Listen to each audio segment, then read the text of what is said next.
Salut et bienvenue pour cette vidéo bilan sur la série She-Ra de Netflix, série qui m'a énormément frustré pour ceux qui ont suivi les réacs et sur laquelle j'ai envie de m'étendre le moins possible maintenant. Elle m'a particulièrement gavé cette série, il y a eu un effet ras-le-bol très particulier qui s'est instauré au fur et à mesure. Je me suis un petit peu éclaté à ce niveau-là dans la saison 5, mais il faut bien comprendre que c'est présent depuis le début les problèmes que j'ai. Qu'on soit d'accord. Et j'estime avoir donné beaucoup trop de mon temps à des séries de ce genre-là. Des séries au ton de merde, des séries qui ont de superbes ambitions mais qui les gèrent super mal. Et apparemment les gens s'en tapent. Les gens semblent de plus en plus adorer les concepts et ne prêtent presque pas attention à leur exécution. C'est vraiment cette impression-là que me renvoie cette série et son succès. On n'en a rien à foutre de comment les choses sont amenées, comment les choses sont écrites. Et on trouve que c'est génial parce qu'il y a super concept et parce qu'il y a des messages LGBT. C'est totalement ça que me renvoie cette série. Et ça me fait vraiment revoir à la baisse la vie générale des gens.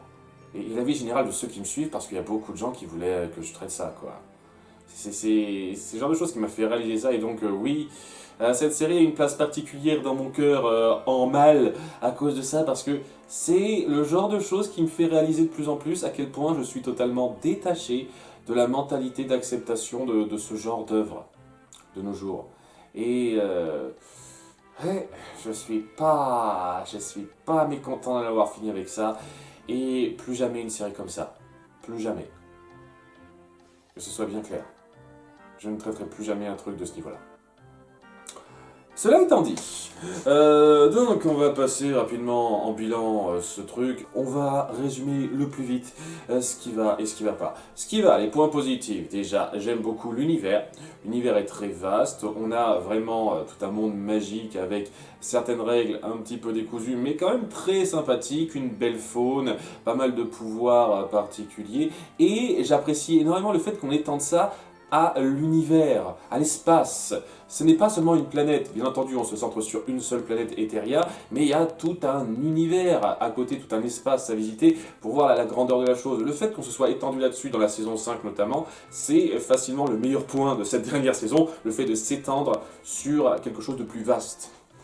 Très intéressant. L'univers est visuellement, en termes de concept, très bon à suivre. Deuxième point, l'action est plutôt cool. Vraiment, l'action par moment utilise les différentes capacités de nos personnages parce qu'il y a énormément de capacités, de pouvoirs qui sont mis en place et ça crée pas mal de diversité dans les différentes confrontations. Est-ce que c'est l'action la plus faramineuse que j'ai jamais vue de ma vie? On est assez loin de là. Je veux dire, quand on regarde un truc comme la série Avatar qui est superbement chorégraphiée, on est quand même pas tout à fait à ce niveau-là, mais c'est quand même de la bonne qualité. Et j'aime bien ce qu'on fait, j'aime beaucoup la variété de techniques, de capacités qui sont mises en place. Et c'est plutôt fun à observer dès lors qu'on se centre sur l'action. Pas forcément les combats, mais l'action en règle générale. C'est quand même très fun, très cool. Et enfin, le point positif, le plus important et le plus frustrant à un certain degré, c'est les ambitions. C'est une série qui a des enjeux forts, continue sur toute la durée, du début à la fin, on a un ennemi qui évolue et on est toujours en plein conflit. On ne reste pas longtemps sur des acquis faciles et il y a énormément de concepts qui sont très intéressants. Le concept même d'Adora She-Ra, c'est-à-dire cette générale de l'armée du méchant qui finit par comprendre le mauvais de sa voix et essayer de se racheter, c'est très intéressant comme mentalité. Il y a beaucoup de mentalités, de mise en place qui sont très intéressantes, assez complexes dans le concept. J'appuie bien ça, mais tous ces concepts, toutes ces ambitions, tous ces enjeux qui sont mis en place mettent ce film à un niveau supérieur de la série lambda où on se contente de faire une situation simple, où on répète certains schémas, où la situation sera légère et continue de façon à ce qu'on puisse suivre ça facilement à un épisode dans n'importe quel ordre. Là, il y a quand même un ordre précis, quoi. C'est vraiment très chronologique, hein. Il faut vraiment suivre ça dans l'ordre qui est donné. Et oui, les ambitions sointent de cette série, hein. Et pour dire, ça part d'une série qui de base avait les mêmes ambitions et qui avait des problèmes avec, en grande partie, son budget pour les faire passer, malheureusement. Mais voilà, quoi, on reprend ça, et puis on illustre ça mieux avec une animation un petit peu mieux rendue. C'est très intéressant, et c'est ce qui fait que j'ai toujours un peu de respect pour ça, quand on a des ambitions fortes. Mais en même temps, c'est ça qui rend la chose frustrante, parce que quand on a des ambitions fortes, qu'on essaie de les montrer, et de rester dessus, et de les faire évoluer, il faut bien le faire. Il faut savoir être solide et bien réfléchi dans ses développements, et ça va être le gros problème de cette série, parce que l'écriture est à chier. Sincèrement, je trouve que l'écriture autour de ses ambitions est totalement à chier, et ça se décompose en plusieurs cas, puisque point négatif donc, un manque de rigueur scénaristique flagrant. Énormément de choses fonctionnent selon la logique du ta gueule c'est magique, on s'emmerde pas à expliquer. Pas mal de choses changent leur logique de fonctionnement selon le bon vouloir du scénario. Il y a énormément de moments qui sont extraordinairement grossiers, qui vont trop vite, qui sont juste mal pensés. Et ouais, le déroulé de base qui est très bon en soi, vous prenez le déroulé de base, c'est très intéressant. Une fois qu'on se penche sur comment il est exécuté avec cette écriture-là, c'est ultra frustrant de voir à quel point c'est fait de façon amateur. Je dis clairement ça, c'est amateur dans l'écriture, hein. Et c'est particulièrement plus amateur dans le point négatif numéro 2, un manque de développement flagrant également. Non, parce que c'est une chose de ne pas être rigoureux dans l'écriture, hein. Ça arrive dans énormément de séries que je suis, là c'est un niveau vraiment beaucoup trop élevé pour ne pas noter ça, mais il y a aussi le problème de ne pas développer les choses importantes. Énormément de choses se font hors champ, énormément d'éléments très importants scénaristiquement pour le déroulé de votre intrigue se font hors champ, sont un tout petit peu taclés rapidement histoire de dire ça marche comme ça, et on prend pas la peine de les développer. On prendra la peine de développer des tonnes de conneries, je vais en parler dans pas longtemps de ça, mais on ne prend pas la peine de développer les choses importantes. Genre, tout ce qui est logistique, ça pourrait être un point entier, mais je compte ça là-dedans, quoi. Toute la logistique de comment fonctionne cette guerre, de comment les camps se battent entre eux, il y a énormément de choses qui manquent. La Horde conquiert un certain endroit, un port qui contrôle un petit peu les mouvements maritimes, ça lui donne l'avantage, d'accord, très bien. Comment ça se fait que vous ne développiez pas cette situation-là ? Pourquoi nos héros ne peuvent pas recapturer la ville maritime pour regagner cette supériorité? Pourquoi vous le faites pas? Est-ce qu'il y a une logique? Vous ne l'expliquez pas. Et les combats qui sont tous perdus hors champ, on ne le développe pas. Ce qui fait qu'on n'arrête pas de dire que la Horde gagne du terrain sans le montrer. On est à fond dans la politique du dites ne montrez pas. Ils ont un gros problème avec ça, hein. Le show don't tell, ils ont un énorme problème. Et il y a des tonnes d'autres cas que je pourrais encore citer, mais le dernier, le plus important pour moi, c'est toute la relation centrale entre Ténébra, Catra et Adora. C'est vraiment ce qui porte un gros morceau de cette série. Eh ben, on ne va pas développer ça plus que dans leurs conversations entre elles de temps en temps. On montre rapidement du flashback, mais vraiment rapidement histoire d'eux, et on ne développe pas tout ce qui a représenté cette fameuse relation. Et la façon dont Catra et Adora considéraient Ténébra comme leur mère. Ce qui m'a toujours paru bizarre une fois de plus, parce que vous dites que c'était un peu leur mère adoptive, mais pourquoi Ténébra a accepté d'adopter Catra en plus d'Adora? Je n'ai toujours pas compris ça. Toujours pas compris. Vous n'avez jamais justifié la chose, vous n'avez jamais montré pourquoi, ce qui a amené à ce qu'elle soit considérée un peu comme la mère adoptive de Catra en plus d'Adora. Jamais vous l'avez fait. Et donc je suis censé vous croire sur parole parce que vous me le dites, vous ne me le montrez pas, que ça a été comme ça, que ça a été un peu sa figure maternelle durant tout ce temps.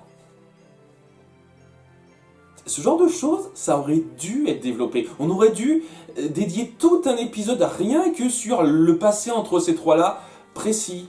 Et pas juste des moments entre Adora et Catra gentillettes qui traînent ensemble, quoi, pour appuyer leur lien un peu particulier. Il aurait fallu faire beaucoup plus que ça, mais non. On fait le strict, même pas minimum, quoi, le strict moins que minimum pour faire savoir que c'était comme ça entre elles. Et ça n'a plus de poids. Tout le drame qu'on veut essayer de faire, tous les rebondissements autour de ça, ça n'a plus de poids puisque vous ne le développez pas. Et apparemment, les gens n'ont rien à foutre. Les gens trouvent que c'est incroyable comme relation, tout ça. C'est tellement triste, tragique, tout ça, ça. Et les gens n'en ont plus rien à foutre de la logique simple du show dentelle. Montrez, ne dites pas seulement. Ils s'en foutent. Il suffit de dire maintenant. Ok, très bien. Vous prenez de plus en plus le minimum. Tant mieux pour vous. Moi non. Hein, il me faut plus que le minimum.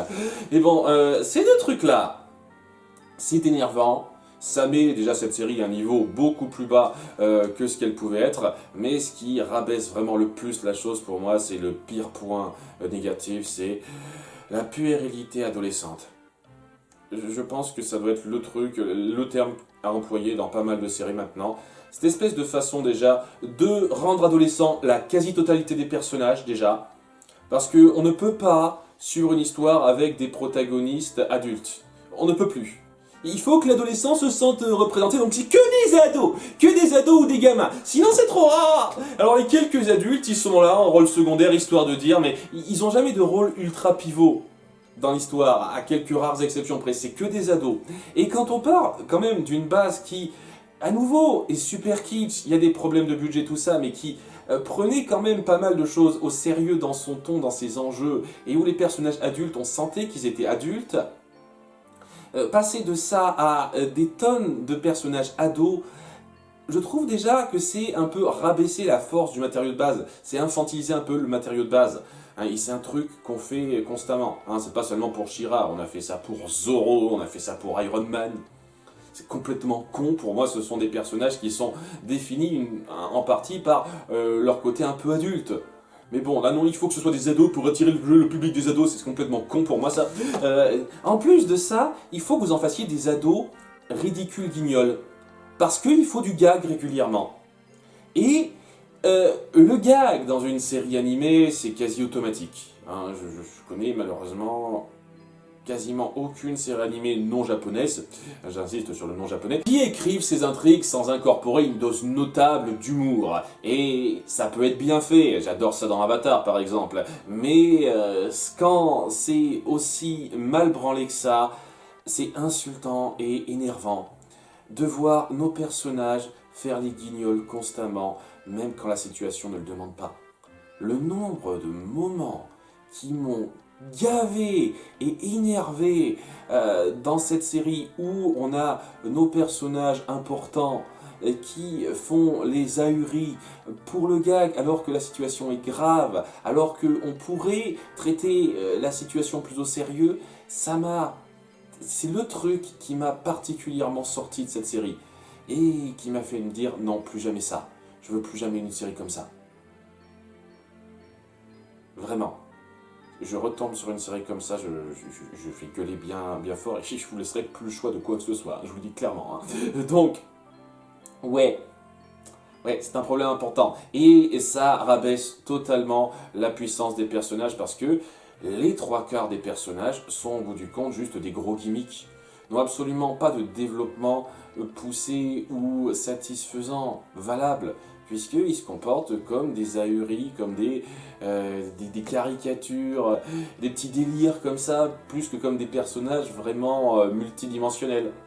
Et c'est particulièrement frustrant parce que beaucoup de ces personnages ont des bases intéressantes. Hein. Je pourrais parler de Glacia par exemple, qui dans la saison 1 pouvait promettre, mais on en a fait une espèce de gag de l'enfant qui essaye de se lancer dans la mêlée et qui a son petit caractère de gamine quoi. Hein, je pourrais parler d'Entrapta qui prend tout à la légère. Alors, je veux dire, son caractère de gimmick est drôle, mais voilà, est-ce qu'elle a vraiment un développement intéressant quand elle se comporte 85% comme un gros gimmick? Vraiment, je peux parler de la quasi-totalité des personnages comme ça. Tous nos personnages sont majoritairement des gros gimmicks. Et ça aide pas une seule seconde à appuyer le sérieux des enjeux qui sont quand même très importants. Quoi. Les enjeux sont très forts, ils vont loin. Et ça aide pas non plus à rendre vos personnages particulièrement poussés et profonds. Et quand j'entends des gens dire à quel point ces personnages sont géniaux, et ben punaise, quoi, je suis tellement pas avec vous, quoi. on est vraiment sur des longueurs d'onde totalement différentes. Quand tous vos personnages sont traités comme ça, dans un cadre aussi grave et sérieux que ça, punaise quoi, non. Non, je vais pas les apprécier, je vais clairement pas les apprécier. Ce ton m'a totalement sorti de cette série. Et ça m'a pas du tout aidé à apprécier les personnages qui avaient vraiment le potentiel d'être beaucoup plus que ça, si on avait vraiment pensé à en faire plus que des gros gimmicks. Mais 80% du temps, pour la plupart de nos personnages secondaires, c'était des gros gimmicks. Ouais, super qualité d'écriture, hein. Quelle attache. Donc voilà, ça atténue énormément la force des ambitions. Mais une fois de plus, les ambitions sont quand même tellement bonnes de base que, à moins de se foirer, mais à fond, complètement, totalement, à 100%, on en retire quand même quelque chose de ça. Mais en même temps, ces ambitions aussi fortes, les voir être gâchées à ce niveau, c'est ultra frustrant. Ce qui donne une série correcte sans plus, quoi, je dirais 11 sur 20 pour moi, mais il y avait tellement moyen d'atteindre beaucoup plus que ça. Si on avait évité de vouloir faire les guignols constamment. Enfin bon, voilà le topo global de cette série. On va voir assez rapidement les différents tops, parce qu'à nouveau, j'ai pas envie de passer des plombes dessus. Pour commencer rapidement, les meilleurs et le pire arc. Le meilleur arc, c'est la saison 3, parce que c'est la plus courte. En partie pour ça quand même, mais aussi parce que c'était le pic des enjeux qui étaient mis en place dans les 2 saisons précédentes, avec vraiment des risques énormes et une puissance du conflit assez importante. C'était un très bon moment, cette espèce de clash entre Catra et Adora à la fin, et cette espèce de jeu sur la vision des choses et les risques qu'il y a à voir. Il y a beaucoup de choses qui sont très bien mises en place là-dedans et qui donnait l'impression que cette série pouvait être géniale. Au moment de cette fin de saison 3, je me suis dit ok, restez sur cette vibe-là, et ça peut être super. Mais non, c'est pas ce qu'on a eu, malheureusement. Et c'est pas non plus pour dire qu'il n'y a rien à redire dans cette saison 3. Hein.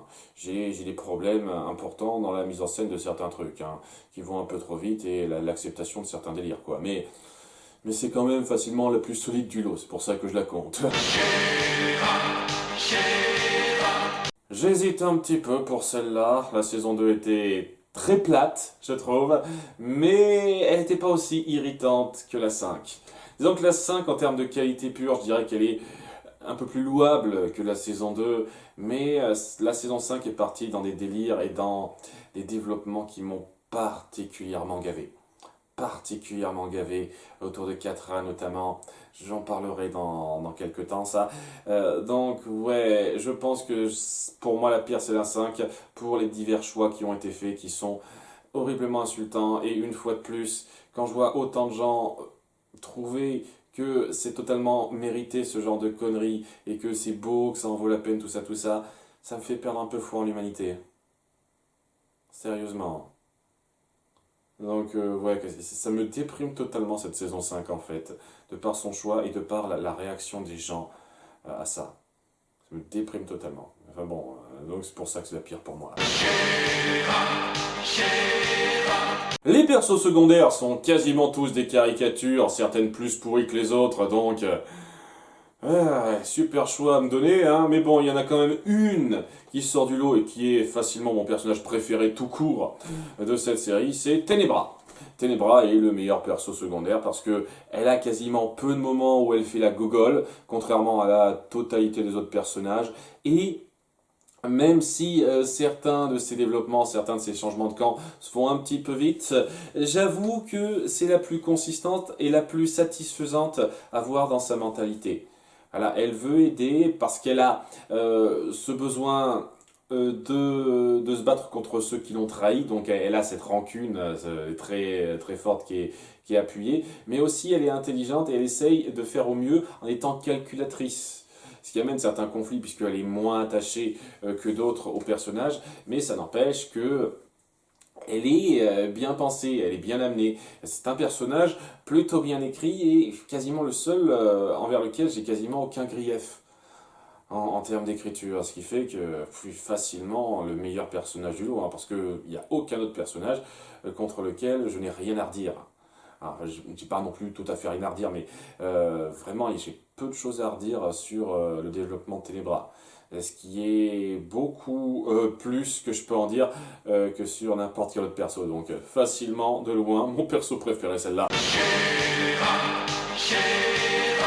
Pouh, c'était vraiment difficile à classer cette merde, puisque comme je l'ai dit, on a énormément de gimmicks caricaturaux qui sont pas intéressants.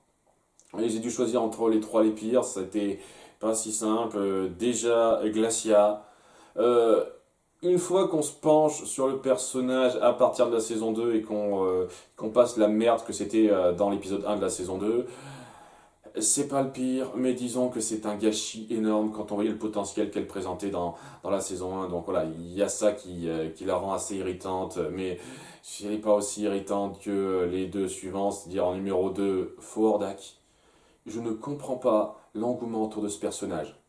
Ça me fait perdre de plus en plus foi en l'humanité que des gens disent « Oh, il est trop mignon, il est trop génial ce personnage !» C'est un putain de guignol, un gag débile que vous employez super mal. Ça, c'est un super personnage, merde!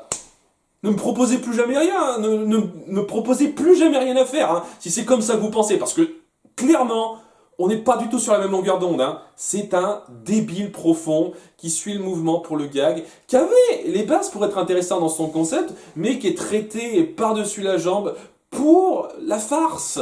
Parce qu'on n'avait pas suffisamment de guignols dans le groupe.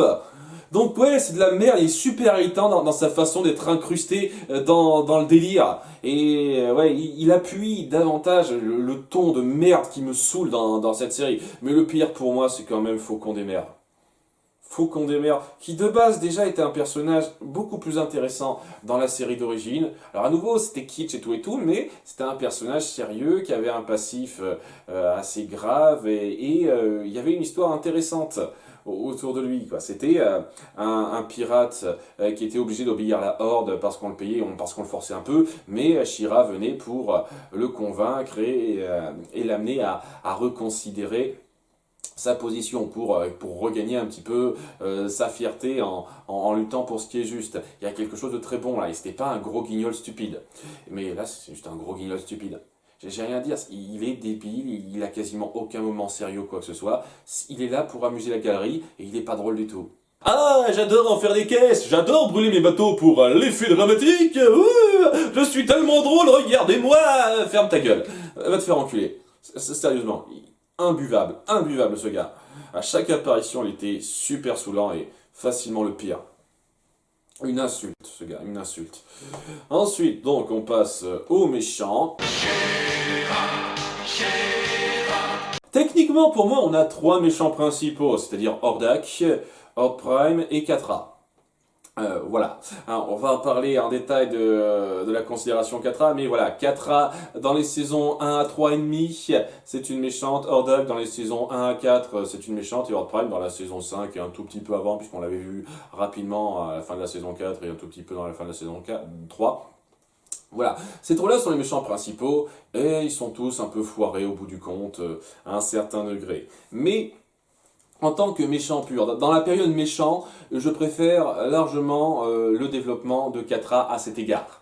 Voilà, en tant que méchante, je trouve qu'elle était très réussie dans cette idée de s'enfoncer dans ses croyances, dans son acharnement à vouloir rester du côté de la Horde pour se faire de la gloire des galons, parce que c'est clairement ce qu'on mettait en place dans la saison 1. Allez pas me balancer des conneries, ah non, c'est pas pour ça qu'elle reste, c'est exactement ce qu'elle dit. C'est exactement pour ça qu'elle reste. Quand elle a des galons, elle est super contente, elle veut participer. Elle sait que ce que fait la Horde est mal, mais elle veut rester quand même. C'est ça dans la saison 1.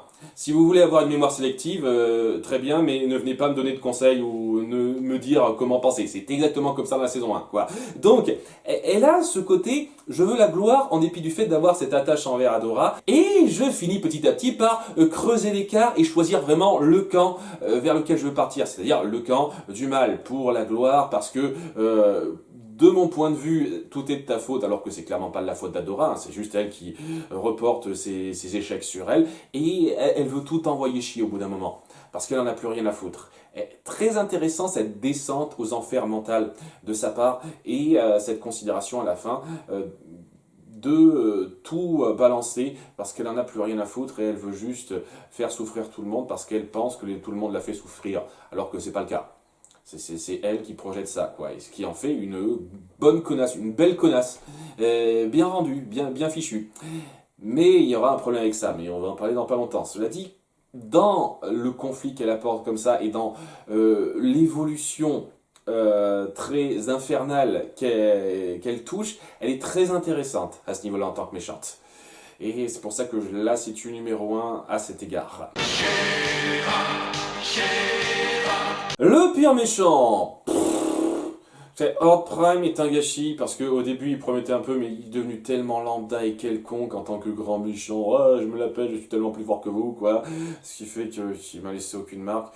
Hordak, il est quand même particulièrement irritant dans la façon dont il est géré. Et le truc, c'est ça à retenir, quoi. C'est la façon dont il est géré dans ses capacités et la façon dont on le traite à la fin. Mais bon, je vais essayer de mettre ça à part. Ouais, son revirement pourri à la fin, parce que c'est de la merde, vraiment, c'est complètement de la merde, comment il est traité à la fin.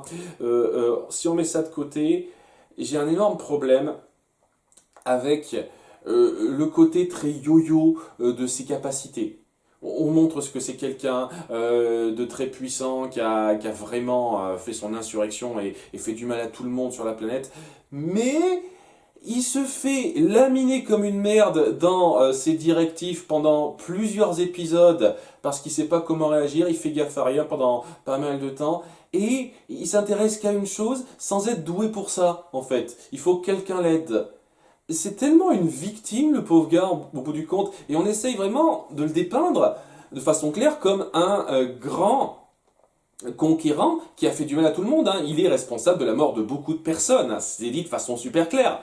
Et il y a vraiment ce contraste super mal fichu entre ce qu'il affiche et les actes qu'on montre chez lui. Ce qui est assez risible au bout du compte. Assez risible. Ce qui en fait un méchant pas du tout mérité en ce qui me concerne. Vraiment pas. Ça change absolument rien à ses actes et que ce soit une personne odieuse parce qu'il a fait. Hein. Une fois de plus, apparemment, les gens ont un petit peu de mal à comprendre ce principe-là et se centrent juste sur la psychologie un petit peu tragique du personnage. Ils en ont rien à foutre de juger une personne sur ses actes, mais oh, sa psychologie est tellement tragique et c'est tout ça qui me parle. Oui, non, ses actes sont quand même super graves et ça reste un méchant pur et dur à cet égard-là. Mais il a été super mal géré dans sa menace durant les 4 saisons durant lesquelles on l'a suivi. Et punaise, ouais, il valait pas grand chose au bout du compte. Pas grand chose. On en vient donc pour terminer à nos héros principaux. Techniquement, j'en compte 4. Il y a donc notre trio des super amis et une autre qui viendra les rejoindre. On va en parler de celle-là. Mais bon, pour l'instant, on va parler donc du trio principal qu'on a pendant un petit moment, c'est-à-dire Adora, Scintilla et Flèche d'Or. Et le problème que j'ai avec ça, c'est que tous sont des bases pas mauvaises, mais sont majoritairement trop souvent traités comme des grosses blagues. Ils doivent faire beaucoup trop souvent les guignols, ils doivent avoir leur petite crise d'ado, leur petit comportement ridicule pour le gag, de façon à totalement défaire les enjeux et la psychologie qu'ils affichent. Parce qu'il y a des psychologies intéressantes à voir là-dedans. Et donc, oui, je dois choisir entre 3 personnages décevants, pas mauvais, mais décevants par rapport à ce qu'ils pouvaient promettre. Et alors, le plus réussi pour moi, c'est sans doute Scintilla. Elle était assez lourde dans la première saison. Sincèrement, dans la première saison, elle était super chiante. Je ne pouvais pas la blairer. Mais il y a eu un petit tilt qui a fini par se faire à partir de la saison 2 où elle prenait de plus en plus de responsabilités, faisait de plus en plus gaffe, et surtout après ce qui s'est passé à la fin de la saison 3 où elle a été un petit peu obligée d'être mise sur le devant de la scène et de prendre des décisions. Ce qui n'a pas changé de grand chose par rapport à d'habitude, parce qu'Angela était une grosse victime qui faisait que dalle.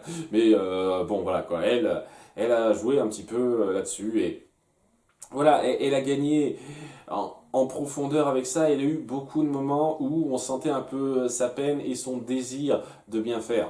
En dépit de certains moments gags stupides qui restaient autour d'elle. Parce que bon, elle pouvait pas rester sérieuse tout le temps, hein, malheureusement. Mais voilà quoi, elle était beaucoup plus satisfaisante en termes de ratio sérieux gag par rapport aux autres à cet égard-là. Et ce qui fait que pour moi, c'est peut-être la plus réussie du lot. Je sais pas de quoi non plus sauter au plafond, mais c'est un peu plus satisfaisant que les autres pour moi. Voilà, hein, sinon dans l'ordre, je pense que je mettrais Flèche d'Or et ensuite Adora. Mais il y a techniquement un quatrième héros à compter là-dedans, et c'est celui dont je vais parler tout de suite. Catra. Catra est ironiquement le meilleur méchant de la série et le pire héros de la série. Parce que elle devient une héroïne à partir de la fin de la saison 4. Et sa façon d'expier ses fautes, de se faire accepter après tout ce qu'elle a fait, est pour moi une des plus grosses insultes qu'on puisse faire.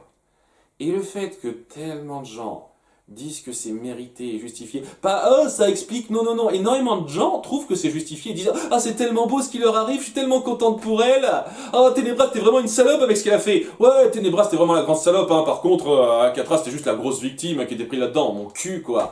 On a fait que lui tendre des mains à Catra pour sortir de là, et à chaque fois elle a dit non, cassez-vous, je veux pas de votre main, je veux tout foutre en l'air. Mais à la fin, elle se dit non, je veux plus. Je veux faire le bien. Parce que clic. Ça venait maintenant, quoi. Il faut le temps. C'est un diesel, ça prend le temps de démarrer, on va dire. Je sais pas.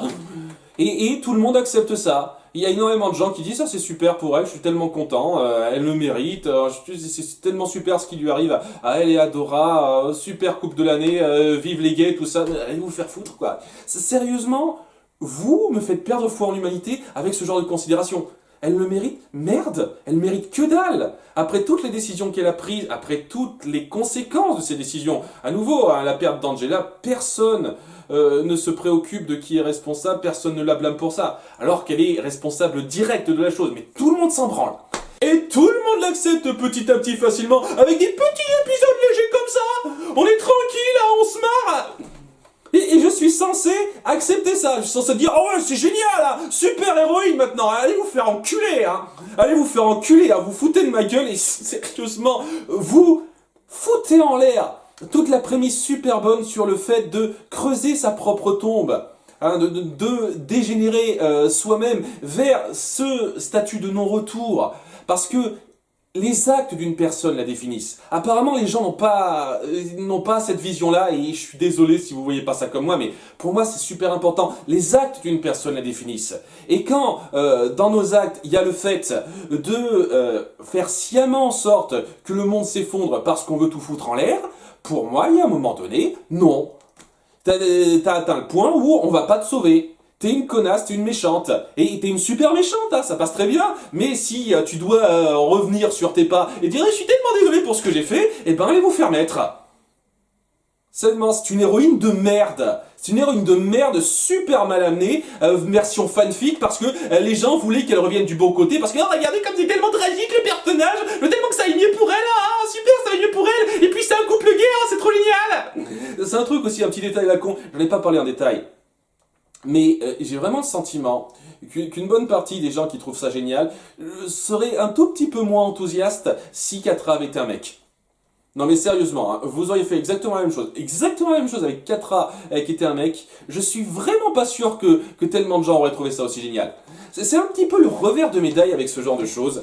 Parce que j'ai toujours cette impression que lorsqu'il y a de la représentation LGBT, les gens tombent des nues et en font des caisses, en mettant en second plan l'écriture et le bien fondé d'une relation. C'est un couple gay, il a des moments choupis, ça va très bien. Rien à foutre de commencer à amener si c'est légitime ou pas, de toute façon, c'est un couple gay, c'est génial. Et honnêtement, c'est ce genre de choses, c'est pour ce genre de détails que j'ai pas compté la représentation LGBT et le progressisme de cette série comme un point positif, ni un point négatif dans l'absolu, parce que je m'en fous au bout du compte, quoi. Hein, si ça avait été un mec, ça n'aurait rien changé au problème que j'ai avec ce couple. C'est que la représentation progressiste, elle est juste là, histoire de dire. Ça ne change absolument rien. Et je trouve pas une seule seconde que ça fasse l'apanage particulier de la relation homosexuelle ou d'autres choses au passage. Hein. Je vais pas m'étendre sur d'autres personnages, mais je trouve pas une seule seconde que ça fasse ça. Donc, au bout du compte, et qu'est-ce que j'en ai à foutre?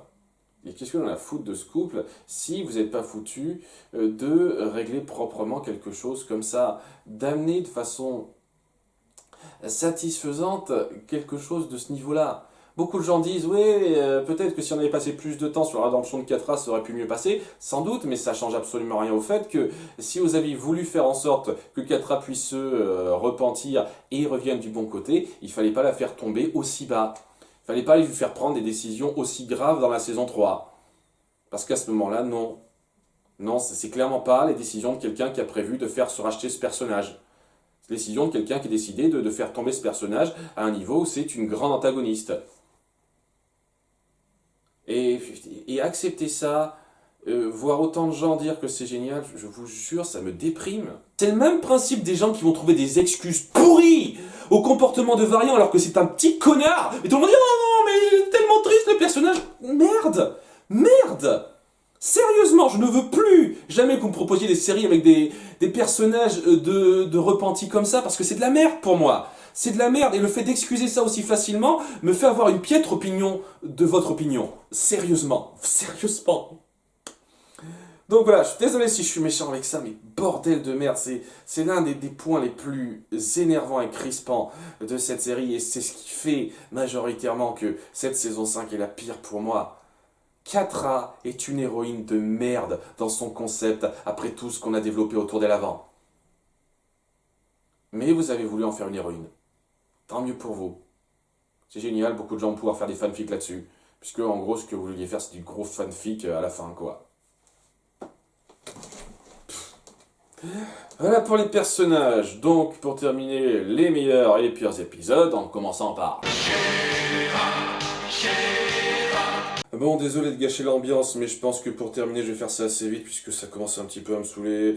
Donc, ouais, pour commencer, le meilleur, hein, et je ferai ça aussi pareillement assez vite pour le pire. En numéro 3, Béatrix. On revenait sur les origines de Ténébras, c'était plutôt bien fait. Il y avait des problèmes de logistique derrière, de choses à redire, de choses qui manquaient d'explication pour que ce soit parmi la crème de la crème dans les épisodes de séries que j'ai vus. Mais c'était quand même bien fichu et c'est en grande partie cet épisode et ce qui en a suivi qui m'a fait grandement apprécier Ténébras et sa mentalité. Numéro 2, Héroïne, où on revenait sur Mara avec la vision de Madame Raz. C'était une bonne mise en scène qui m'a bien plu, qui faisait un parallèle très intéressant entre Mara et Adora. Et cette façon de revenir sur la psyché de Madame Raz, comment elle est folle, mais pas d'une façon ridicule juste pour le gimmick, il y a une logique derrière, il y a une explication derrière, c'était très intéressant. C'était bien mis en scène et on sentait un petit peu que les réponses et les liens qui sont formés dans le passé autour de Mara étaient très intéressants. Vraiment, Mara, j'ai le sentiment que ça aurait été beaucoup plus intéressant de faire une série centrée sur elle. Vraiment beaucoup plus intéressant. Et enfin, numéro 1, souviens-toi de la saison 3, l'avant-dernier épisode qui pour moi était excellent en termes de mise en scène. Un des très rares épisodes où on ne fait pas faire du gag à volo à tous nos personnages pour alléger l'ambiance, il y en a un tout petit peu mais à peine, et où on fait de la superbe mise en scène sur ce monde qui est en train de s'effondrer, et Adora qui commence petit à petit à retrouver ses souvenirs alors que sa mémoire a été un petit peu refaite avec ça. C'est très intéressant visuellement et mentalement de voir ça. Il y a beaucoup de choses très intéressantes à analyser là-dedans et c'est le moment vraiment pivot de la conception du personnage de méchant de Catra qui une fois de plus est très bien réalisé dans son développement où elle prend des décisions de plus en plus graves. C'était très intéressant de voir ce moment où elle finit par tout lâcher et en avoir marre de dire je veux tout foutre en l'air, j'en ai plus rien à foutre quoi. Ce qui l'a cimenté très bien comme grande méchante pour moi. C'était un moment pivot très fort qui rend d'autant plus emmerdante la saison 5. C'était très bon à ce niveau-là et j'ai vraiment rien de négatif à dire là-dessus. Autant les autres épisodes, je pourrais avoir 2, 3 petites choses à redire, mais au final, souviens-toi, j'ai rien de négatif à redire. Il n'y a rien qui est fait trop vite, il n'y a rien qui est désacralisé par l'humour pourri, il y a rien qui est mal mis en scène, tout est super bien fait. Et c'est clair et net que si on avait eu plus d'épisodes comme ça, j'aurais chanté une autre note en voyant cette série. Et enfin, le négatif. Vraiment, je fais ça très vite parce que ça se résume au même problème, la puérilité ado de merde qui fout en l'air tout le sérieux de la situation. Donc, à commencer par les dangers d'Irissa de la saison 5. C'est un moment pivot important dans le développement du conflit contre Horde Prime et on passe les 2 tiers de l'épisode à faire les glands. Allez vous faire mettre. Pareil, épisode 2, soirée entre mecs. Numéro 2, soirée entre mecs, épisode de la saison 4. On est dans une situation de crise super grave dans l'épisode précédent. On a mis en avant que la Horde avait gagné du terrain et que c'était difficile de lutter contre elle. Qu'est-ce qu'on va faire? On va passer du temps avec nos mecs qui font les débiles pour essayer d'égayer la situation. Allez vous faire enculer. Et enfin, numéro 1, le phare de la saison 1. Alors ça va être controversé parce que je sais qu'il y a des gens qui apprécient ça, mais pour moi c'est le plus insultant. Facilement le plus insultant du lot. C'est encore pire qu'avant parce que au moins je pourrais vaguement trouver l'excuse aux 2 épisodes précédents que les moments où on fait les guignols, il n'y a pas d'urgence précise en place. On n'est pas en plein milieu de quelque chose où il faut régler quelque chose de toute urgence. On peut vaguement trouver le temps de se poser un petit peu en plein quelque chose, quoi. On appuie un tout petit peu qu'on ne traite pas à 100% l'urgence à la légère. Par contre, c'est exactement ce qu'on fait dans cet épisode-là. On a Cynthia qui a perdu ses pouvoirs, qui ne peut plus les revoir. Et plutôt que de passer directement à ça, on va passer les 2 tiers de l'épisode à faire les glands avec la bonne situation cocasse. Ah, il faut pas que ma maman le sache. Péripétie d'ado. C'était de la merde insultante. Et j'ai dû me réenregistrer pour faire la réac parce que j'étais énervé. Vous imaginez pas à quel point lorsque j'ai vu ça la première fois. C'était, punaise, saoulant. Et c'est un détail important. Je pourrais aussi parler de toute la connerie du drame d'intro qui est de la merde d'insultes, ça, où toutes nos héroïnes se disent Entrapta est morte alors qu'elles l'ont pas vu mourir. Elles se disent juste il y a une petite explosion, elle est forcément morte, on a abandonné l'idée, et elles se décident, vous savez quoi, merde, on ne fait plus partie de l'Alliance, un drame, restez tout seuls, nous restons dans notre coin à rien branler comme des glands, nous sommes tellement des héroïnes, Et tout ça forcé en 2 minutes d'intro, puisqu'il fallait passer plus de temps sur les conneries entre Cynthia et sa mère. Et ouais, c'est ça, c'est un mélange pourri entre des drames forcés rapides et du gag moisi pour remplir l'épisode. C'est cet épisode qui m'a donné le ton, et je vous assure que si je m'étais écouté, j'aurais arrêté la série à ce moment-là. Et ça aurait pas forcément été une si grande perte que ça. Parce que, sérieusement, ça dépeint totalement le pire de ce que cette série peut faire. Dans sa gestion du ton et dans la façon d'amener ses développements et son drame. C'était de la merde. Et oui, c'est pas parce qu'il y a une petite scène un peu jolie entre Angela et Cynthia à un moment donné rapide dans l'histoire que ça va arranger la chose. Ça ne sauve rien, ça. Donc, non, c'était nul. Et voilà, c'est le topo. Désolé pour les fans de cette série, en toute sincérité. Il y a beaucoup de défenses de cette série que je ne comprends pas du tout. Mais vraiment pas. Et derrière lesquelles je ne me situerai jamais. Vous appréciez ce que vous voulez au bout du compte. C'est clairement pas à moi de vous dire quoi apprécier ou quoi ne pas apprécier. Mais il faut clairement plus me demander à moi de venir apprécier des œuvres de ce ton-là. Clairement pas, parce que ça n'arrivera jamais. Donc voilà, je pose quelques règles, parce que au cas où ce soit pas clair. Donc une série avec des enjeux super sérieux et un ton gaguesque prononcé, non, plus jamais. Des personnages qui font les connards finis à un degré très important et qu'on pardonne parce que il y a une sorte de pseudo-tragédie derrière eux, non. Non, ça ne passera pas pour moi. Hein, c'est les deux trucs importants que je vous donne, quoi. Et des trucs où on ne développe absolument rien du lore qui est super important autour de nos personnages pour apprécier l'histoire qui est racontée, non plus. Voilà, vous m'évitez ces trois trucs-là, et je peux apprécier une série. Mais si vous, qui devez avoir quand même une certaine compréhension de ce que vous regardez, hein. Si vous adorez un truc, vous faites un petit peu gaffe à ce que ça raconte, hein. Vous retenez pas juste « Ah, j'ai adoré ce moment-là et je m'en fous du reste !»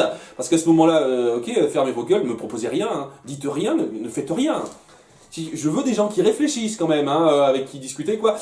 Si vous faites un peu gaffe à ces trucs-là, vous devriez remarquer que c'est un peu présent et que ça peut me gêner. Si ça vous gêne pas, tant mieux pour vous, hein, chacun ses priorités. Mais voilà, hein, je veux plus de ça. Et She-Ra, ben, ça combine bien le tout, quoi. Ça combine bien le tout, ouais. Et donc, ouais, hein, une énorme frustration. Une fois de plus, loin d'être une des pires séries que j'ai jamais vues, parce que les ambitions, quand même, sauvent pas mal de choses, mais... Saoulant.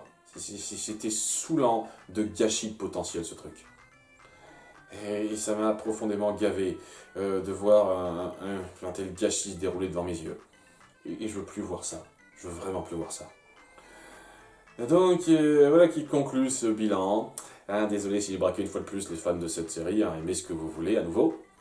À très bientôt pour de futurs réacs que je vais choisir moi-même ce coup-ci. Hein, donc vous verrez bien de quoi il s'agit. Hein. Je vais me relaxer durant ces périodes de vacances d'été. Hein, pour ceux qui n'ont pas suivi la dernière mise au point là-dessus. Et vous verrez bien de quoi il s'agit la semaine prochaine. À très bientôt. Bye.